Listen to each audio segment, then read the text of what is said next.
नमस्कार। हिंदुस्तानी गुरुकुल चैनल पर सभी का स्वागत है। आज हम जिस टॉपिक को कवर करने जा रहे हैं वो है मिसलेनियस जीएस, यानी इसमें हम कई तरह की चीज़ें देखेंगे।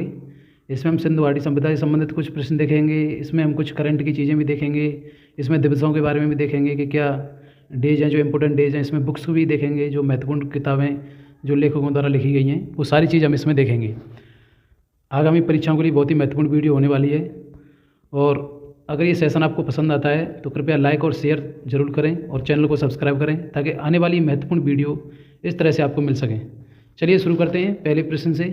तो हमारा जो पहला क्वेश्चन है वो है NCERT की स्थापना कब हुई। यानी मैं बात कर रहा हूँ मित्रों NCERT की स्थापना कब हुई। NCERT की स्थापना कब हुई कि 1961 में हुई, 1962 में, 1963 में या 1964 में। बताइए NCERT की स्थापना कब हुई। तो इसका राइट आंसर हो जाता है दोस्तों, NCERT की स्थापना हुई आपकी 1961 में, यानी NCERT की स्थापना होती है 1961 के अंदर। नेक्स्ट क्वेश्चन है हमारा SCERT की स्थापना कब हुई। SCERT यानी SCERT आपका राज्य स्तर पे है, लेकिन ये भी कहीं ना कहीं NCERT के सिलेबस को फॉलो करता है, और ये national curriculum education research and training पर काम करता है, जो राष्ट्रीय संस्था है, ये राज्य की संस्था है। तो SCERT की स्थापना आपकी होती है इसके ठीक 20 साल बाद, यानी 1981 में। चलिए नेक्स्ट क्वेश्चन पे चलते हैं। अगला क्वेश्चन है हमारा, बेसिक शिक्षा परिषद की स्थापना कब हुई। जो बेसिक शिक्षा परिषद है उसकी स्थापना कब हुई। उसकी स्थापना होती है दोस्तों 1972 के अंदर, यानी बेसिक शिक्षा परिषद की स्थापना, जो राज्य बोर्ड है उसकी स्थापना होती है आपकी 1972 के अंदर। अब बात करते हैं नेक्स्ट क्वेश्चन में। हमारा नेक्स्ट क्वेश्चन है, ऑपरेशन ब्लैक बोर्ड की पॉलिसी कब आई। ऑपरेशन ब्लैक बोर्ड की पॉलिसी कब आई। ऑपरेशन ब्लैक बोर्ड के तहत जो शिक्षा थी प्राइमरी एजुकेशन के लिए आया था। प्राइमरी एजुकेशन में इसमें सबसे बड़ा जो बदलाव किया वो था टेलीविज़न के तहत एजुकेशन देना, और ब्लैक बोर्ड को इसमें शामिल किया गया था। ब्लैक बोर्ड को आपको पूरी तरह से प्रभावी बनाना है, इसमें हर बच्चे को कहीं ना कहीं हमें आकर्षित करना था ब्लैक बोर्ड की तरफ। तो इसकी स्थापना होती है मित्रों 1987 में। चलिए अगला क्वेश्चन है हमारा, मिड डे मील योजना की शुरुआत कब हुई। जैसा कि आप देखते होंगे प्राइमरी में बच्चों को दोपहर के समय भोजन दिया जाता है, तो इस योजना की शुरुआत कब हुई थी। मिड डे मील योजना की शुरुआत कब हुई थी। तो मिड डे मील योजना की शुरुआत हुई थी 1985 में। मिड डे मील योजना की शुरुआत हुई थी 1985 के अंदर। नेक्स्ट क्वेश्चन है हमारा, स्कूल चलो अभियान कब आया। नेक्स्ट क्वेश्चन है हमारा कि स्कूल चलो अभियान कब आया। तो स्कूल चलो अभियान की शुरुआत की गई थी जिस वर्ष मिड डे मील योजना की शुरुआत की गई थी, लगभग उसी वर्ष इसकी भी शुरुआत की गई। तो इसका जो राइट आंसर हो जाएगा वो हो जाएगा आपका ऑप्शन नंबर ए, यानी 1995 से 1996 के तहत ये अभियान चलाया गया था, स्कूल चलो अभियान।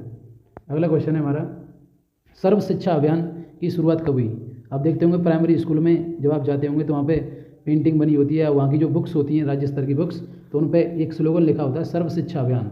तो इसकी शुरुआत हुई थी सर्व शिक्षा अभियान की, वो हुई थी 2000-2001 में। वो हुई थी शुरुआत आपकी 2000-2001 के अंदर। नेक्स्ट क्वेश्चन है हमारा, 6 से 14 साल के बच्चों के लिए निःशुल्क शिक्षा किस वर्ष से लागू हुई। यानी 6 से 14 साल के बच्चों के लिए निःशुल्क शिक्षा जो अधिनियम आया था वो किस वर्ष आया था। वो आया था आपका, राइट आंसर हो जाएगा इसका ऑप्शन नंबर डी, यानी 2009 के अंदर। वो आया था आपका 2009 के अंदर, 6 से 14 साल के बच्चों के लिए निःशुल्क शिक्षा। नेक्स्ट क्वेश्चन है, इंदिरा गांधी मुक्त विश्वविद्यालय की स्थापना कब की गई थी।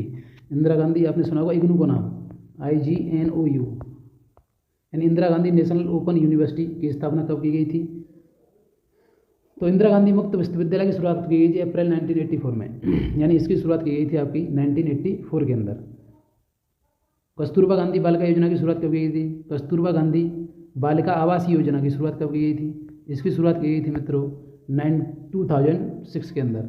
ये बालिकाओं के लिए विद्यालय चलता है, और ये आवासीय स्तर पर चलते हैं, ताकि लड़कियां एक जगह पर रह करके सुचारू रूप से उनको एजुकेशन दी जा सके। नेक्स्ट हो जाता है हमारा, हंटर आयोग यानी भारतीय शिक्षा आयोग की स्थापना कब हुई थी। हंटर आयोग को भारतीय शिक्षा आयोग के नाम से भी जाना जाता है। इसकी स्थापना कब की गई थी। हंटर आयोग की स्थापना कब की गई थी। तो इसका आंसर हो जाता है आपका 1982, यानी 1982 में आपके हंटर आयोग की स्थापना की गई थी। इन हंटर आयोग आया था जिसको भारतीय शिक्षा आयोग भी कहते हैं। लॉर्ड मैकाले की जो शिक्षा नीति है किस वर्ष लागू की गई थी। किस वर्ष लेकर के आया था लॉर्ड मैकाले अपनी नीति, जिसने भारत की शिक्षा का अंग्रेजीकरण करने का काम किया। यानी जो लॉर्ड मैकाले हुआ आपका, और ये जो लोग हो ये किसको फॉलो करते थे, एंग्लोसिस्ट को। ये एंग्लोसिस्ट थे। एंग्लोसिस्ट 2 तरह के लोग थे, एक थे ओरिएंटलिस्ट। ORI orientalist. ओरिएंटलिस्ट ये तो आपके पाश्चात्यवादी थे, पश्चिमी शिक्षा को भारत में थोपना चाहते थे, और ये भारतीय शिक्षा का समर्थन करने वाले लोग थे, जिसमें एक जेम्स विलियम भी था ओरिएंटलिस्ट में। और एंग्लोसिस्ट में था आपका लॉर्ड मेकाले, हंटर राय हो गया आपका, एक वुड्स हो गया आपका। ये सारे लोग एंग्लोसिस्ट थे, जो पूर्व पाश्चात्यवादी शिक्षा को फॉलो करते थे, चाहते थे कि भारत में अंग्रेजी का प्रसार हो, लोग अंग्रेजी में पढ़ें। तो लॉर्ड मेकाले लेकर के आया था शिक्षा नीति अपनी 1835 के अंदर। 1835 के अंदर लॉर्ड मेकाले अपनी शिक्षा लेकर के आया था। कोठारी आयोग कब आया था? कोठारी आयोग तो अभी आया है स्वतंत्रता के बाद। कोठारी आयोग की स्थापना की गई थी मित्रों 1964 से लेकर के 1966 में, 1964 टू 1966, 1964 से 1966 में कोठारी आयोग आया था। इन्होंने सिफारिश करी थी कि शिक्षा को प्रभावी बनाया जाए, क्योंकि लगभग देश को 14-15 साल हुए थे स्वतंत्र हुए, गणराज्य बने हुए। तो इन्होंने सिफारिश करी थी कि भारत में अब शिक्षा की इस नीति को बदलने की जरूरत है, जो पहले से लॉर्ड मेकाले के नियमों पर चल रही थी। आगे वुड्स घोषणा पत्र कब आया था? ये भी कौन था? एंग्लोसिस्ट था। ये भी आपका कौन था? एंग्लोसिस्ट। ये भी एंग्लोसिस्ट था। ये भी कहीं ना कहीं चाहता था कि भारत के लोगों को अंग्रेजी पढ़ाई जाए। तो ये लेकर के आया था अपनी शिक्षा की नीति 1854 में, 1854 में लेकर के आया था। इसके बाद बात करते हैं मित्रों क्वेश्चन नंबर 15, विश्व का सबसे बड़ा पठार कौन सा है? यानी अगर हम बात करें कि विश्व का सबसे बड़ा पठार कौन सा है, तो सबसे बड़ा पठार की अगर मैं बात करता हूँ तो वो है आपका पामीर का पठार, जो कहाँ पड़ता है आपका? उज्बेकिस्तान में। उज्बेकिस्तान में पड़ता है ये, उज्बेकिस्तान में पड़ता है आपका पामीर का पठार। ये सबसे ऊंचा पठार है, और सबसे बड़ा पठार है आपका पामीर का पठार। अगर मैं सबसे ऊंचे पठार की बात करूँ, यानी जिसकी ऊंचाई सबसे ज़्यादा है विश्व में, तो वह है तिब्बत का पठार। इसको संसार की छत भी कहते हैं, दक्कन का पठार आपने सुना ही होगा, उड़ीसा में। दक्षिण का पठार पामीर मैंने बता दिया। चलिए आगे बढ़ते हैं। नेक्स्ट क्वेश्चन है, यूराल पर्वत श्रृंखला कहाँ स्थित है? यूराल पर्वत श्रृंखला स्थित है आपकी रूस में। यूराल पर्वत श्रृंखला की अगर मैं बात करूं तो ये यूरोप और एशिया महाद्वीप को अलग करती है। यूरोप और एशिया को अलग करने वाली श्रृंखला है।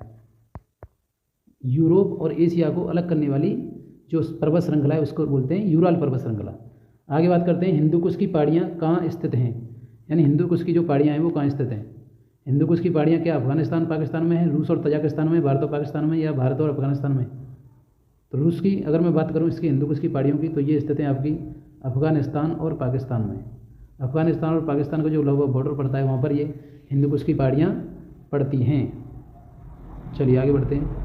अगला क्वेश्चन है 19, भाखड़ा नागल बांध किन किन राज्यों की संयुक्त परियोजना है? भाखड़ा नागल बांध किन किन राज्यों की संयुक्त परियोजना है? उत्तर प्रदेश, हरियाणा, पंजाब, उत्तर प्रदेश, राजस्थान, हरियाणा, पंजाब, हरियाणा, राजस्थान, पंजाब और हरियाणा। तो इसमें अगर मैं भाखड़ा नागल बांध की बात करता हूँ तो ये ऑप्शन आपका गलत हो जाता है, क्योंकि इसमें पंजाब नहीं है। इन तीनों में से कोई एक होगा। तो उत्तर प्रदेश में भी नहीं है ये, उत्तर प्रदेश के जो भी ऑप्शन है वो गलत हो जाते हैं। तो ये पड़ती है आपके इन तीनों राज्यों में, पंजाब, हरियाणा और राजस्थान। इन तीनों राज्यों की संयुक्त परियोजना है भाखड़ा नागल बांध। इलायची की पहाड़ियाँ किस राज्य में स्थित है? ये सबको पता है, बहुत ही नॉर्मल क्वेश्चन है, केरल में स्थित है। चलिए आगे चलते हैं। क्वेश्चन नंबर 21 है, भारत का मूल संविधान कहाँ प्रकाशित किया गया था? जो भारत का मूल संविधान है वो उसकी छपाई कहाँ हुई थी? बहुत ही महत्वपूर्ण क्वेश्चन है, एग्जाम में पूछा जाता है। इसकी छपाई हुई थी देहरादून के अंदर। भारत का संविधान दिवस कब मनाया जाता है? भारत का संविधान दिवस कब मनाया जाता है? आपको पता होगा 26 जनवरी 1949 को हमारा संविधान लिख करके तैयार हो गया था, और 26 नवंबर 1949 को ही कंप्लीट हुआ था संविधान। और इसके बाद 26 जनवरी को लागू किया गया था 1950 में, 26 जनवरी 1950 में लागू किया गया था। चलिए, संविधान के संशोधन की प्रक्रिया संविधान के किस भाग में है? संविधान के संशोधन, जैसे आप सुनते होंगे कॉन्स्टिट्यूशन अमेंडमेंट, ये बदलाव हुआ है, यानी संविधान में हम बदलाव कर सकते हैं। तो इसकी स्वतंत्रता हमें किस भाग में दी गई है? इसकी स्वतंत्रता दी गई है दोस्तों भाग 20 में। अगला क्वेश्चन पे चलते हैं 24, संसद को किस अनुच्छेद के तहत नया राज्य बनाने का अधिकार है? संसद चाहे तो नया राज्य बना सकता है, किसी भी केंद्र शासित या 2 राज्यों को एक कर सकता है।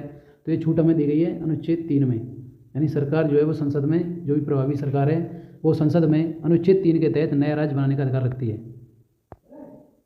क्वेश्चन नंबर 25 है, भारतीय संविधान में मौलिक अधिकारों का वर्णन किन किन अनुच्छेदों में है? भारतीय संविधान में आप सुनते होंगे मौलिक अधिकार आपके फंडामेंटल राइट्स की जो वर्णन है वो किस अनुच्छेद में दिया गया है? क्या आर्टिकल 12 to 35 में दिया गया है, क्या आर्टिकल 10 to 25 में, क्या आर्टिकल 15 to 30 में, या फिर आर्टिकल 20 to 35 में?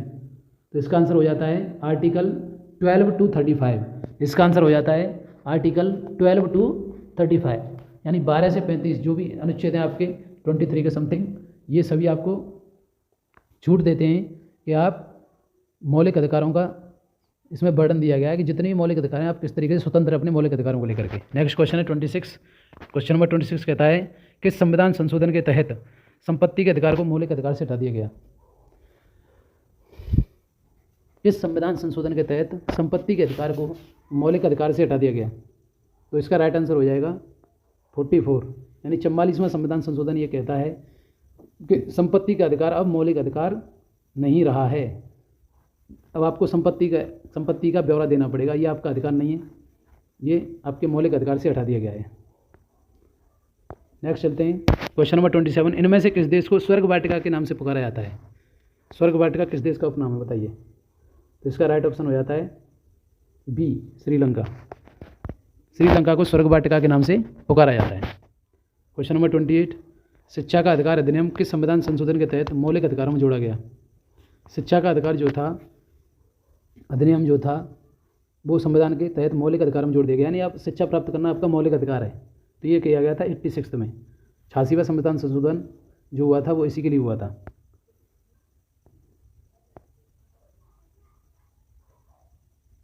भारत की संसद कितने अंगों से मिलकर बनी है? भारत की संसद जो है वो मुख्य रूप से 3 अंगों से मिलकर बनी है। इसका राइट आंसर हो जाता है 3 कौन सा है आपका? लोकसभा, राज्यसभा और आपका प्रेसिडेंट। ये 3 अंग हैं भारतीय संसद के। आगे चलते हैं क्वेश्चन नंबर 30। विश्व का सबसे बड़ा और लिखित संविधान किस देश का है?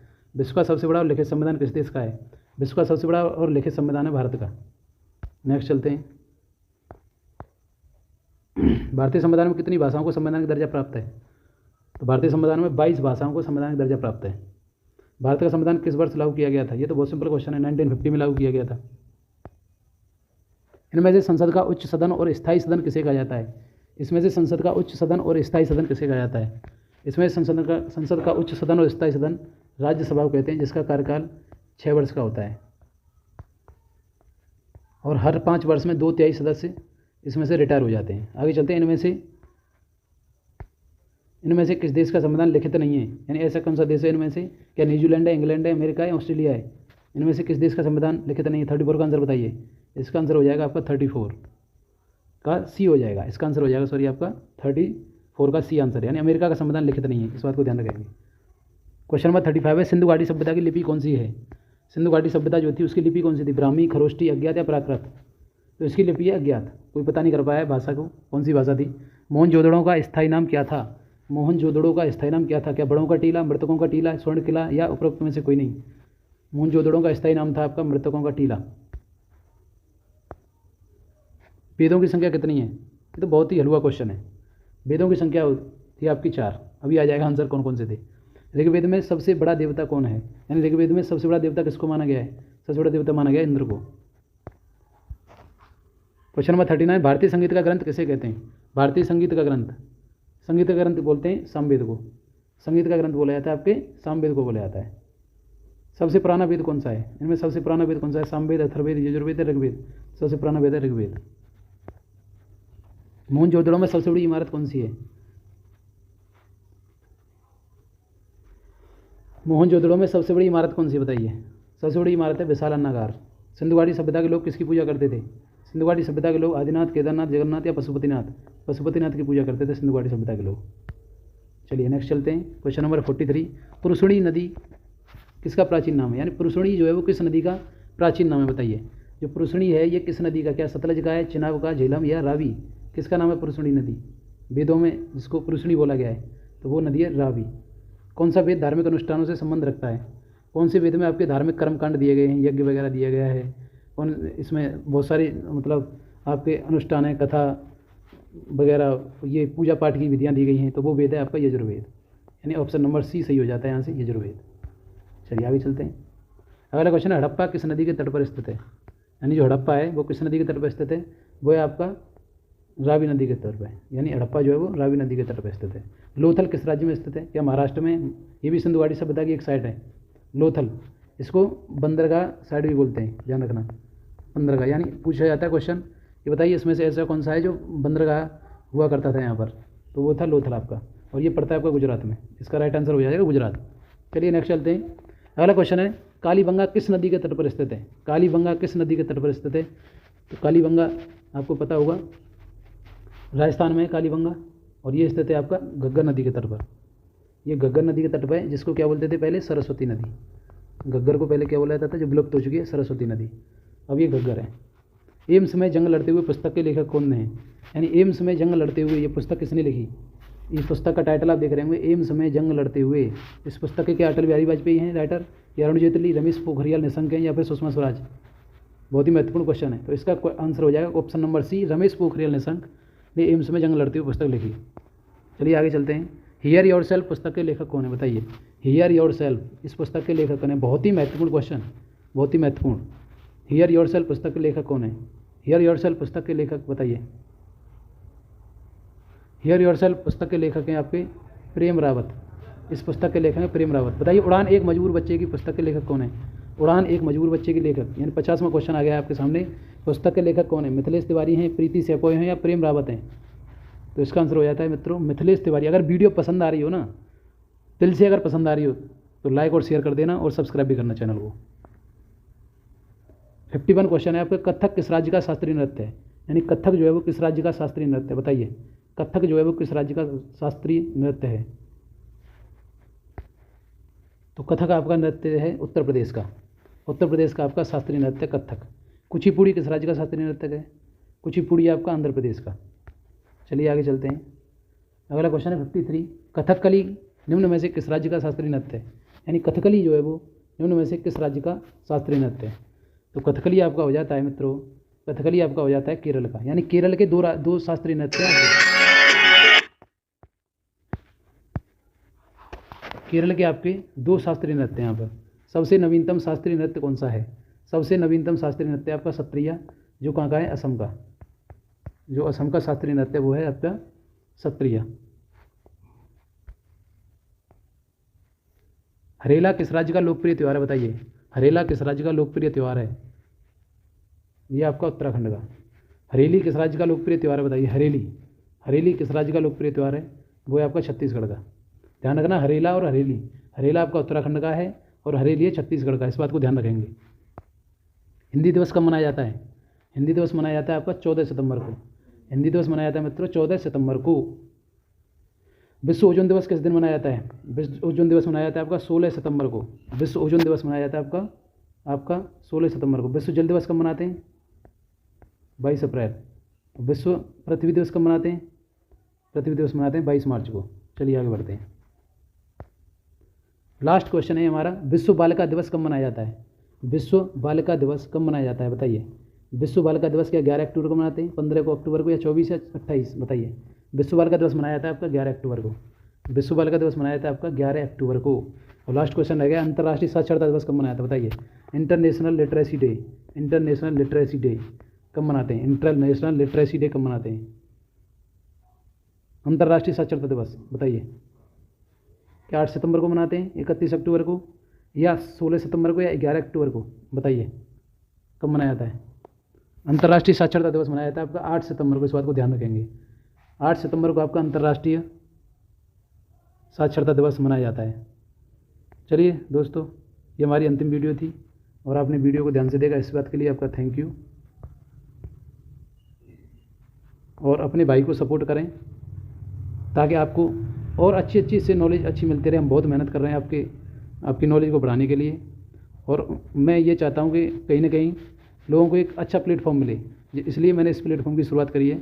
और अगर आप मुझे सपोर्ट करेंगे तो मैं और भी चीज़ें इस पर लेकर के आऊँगा। और हम एक बहुत बड़ी घोषणा करने जा रहे हैं, अभी समय लगेगा थोड़ा सा उसमें। तो अगर वीडियो पसंद आई हो, दिल से अगर पसंद आई हो, हाँ कुछ कंटेंट आपको मिला हो, कुछ डिफरेंट आपको सीखने को मिला हो, तो चैनल को सब्सक्राइब करना